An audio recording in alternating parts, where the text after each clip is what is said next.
With the most important non-full block components out of the way, it's time to talk about some of the most important redstone-related blocks, starting with both types of piston. With their relative simplicity and their extreme usefulness, it only feels right to start here. So, as usual, let's start with getting them. As usual, again, you get these things through two methods: crafting for the majority of the time, and generated structures, mostly if you just happen to be in the area and feel like looting. To craft a piston, you need wood planks, cobblestone, an iron ingot, and a piece of redstone dust.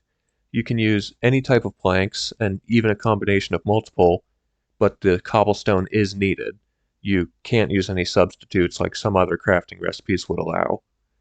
Sticky pistons are very simple, being crafted from a piston and a slime ball.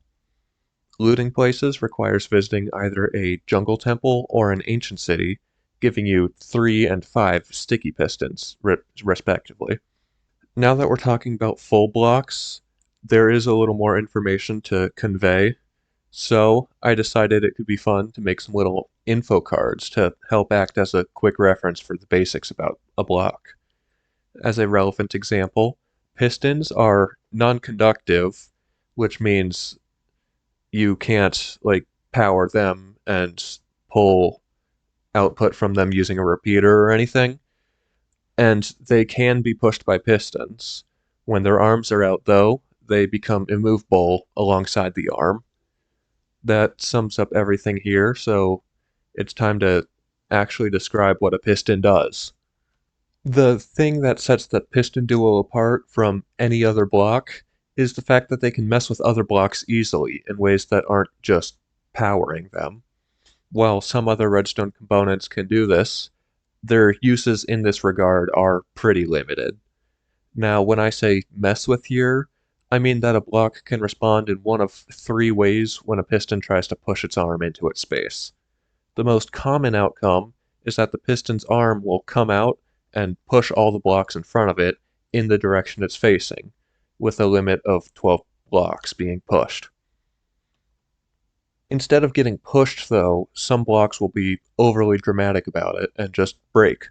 This is common among non-full blocks, like repeaters, grass, or torches, as well as any of the leaf blocks. These types of blocks won't count towards a piston's push limit, so if a piston is trying to push 12 movable blocks and one breakable block, it'll push the movable blocks and break the breakable one, pretty simply. The last category of blocks just ignore the piston, acting as immovable blocks. Many of these blocks have what's called a tile entity in them, basically an entity that acts in conjunction with different blocks and are majorly separate from any mobs or items. These let blocks store more information than regular block states would allow, and they also allow for fancier visual effects.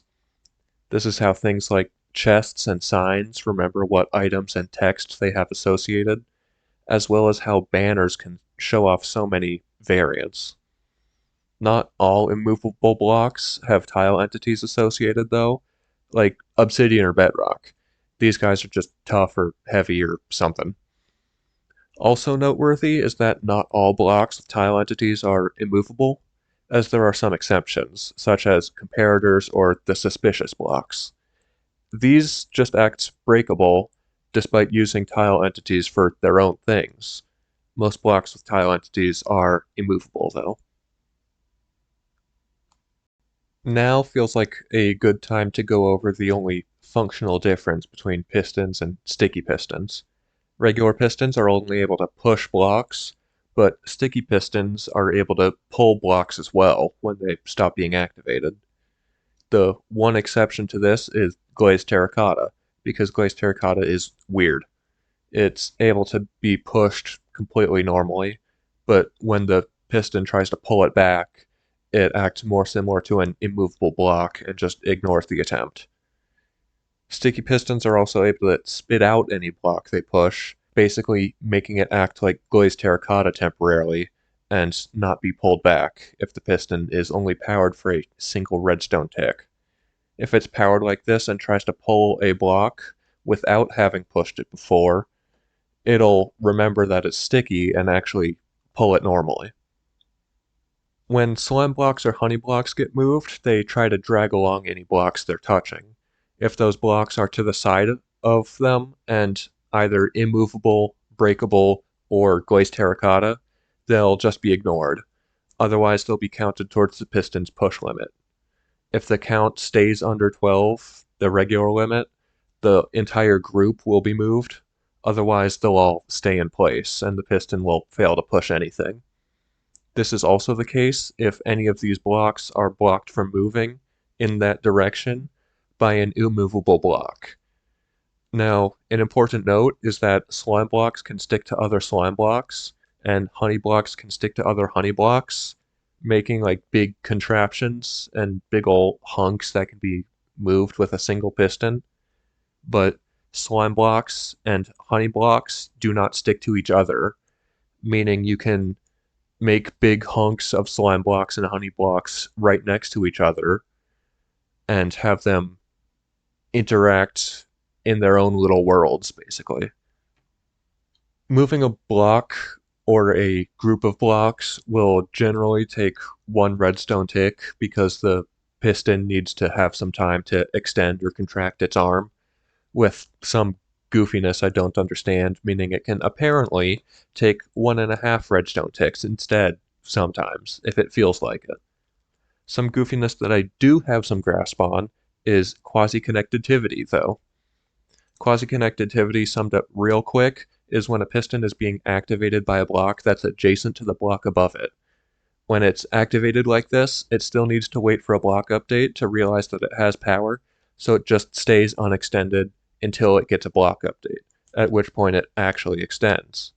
All of this also works the same way if one of those blocks gets unpowered, with the piston waiting to retract until it gets a block update. Also, I don't really know where to put this, but a piston can't be activated by the block that its arm is facing, but it can still be activated through quasi-connectivity by the block 2 blocks above it, even if it's facing up. That's pretty much all I wanted to talk about here for pistons, so it's outro time. If you learn something or feel like this is a useful resource for people to have access to, then a like on the video would be appreciated.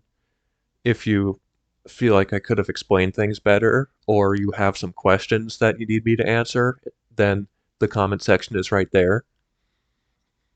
And if you want to, if you have any questions about other redstone components, then I have a playlist that you can look through. Otherwise, have fun doing some redstone.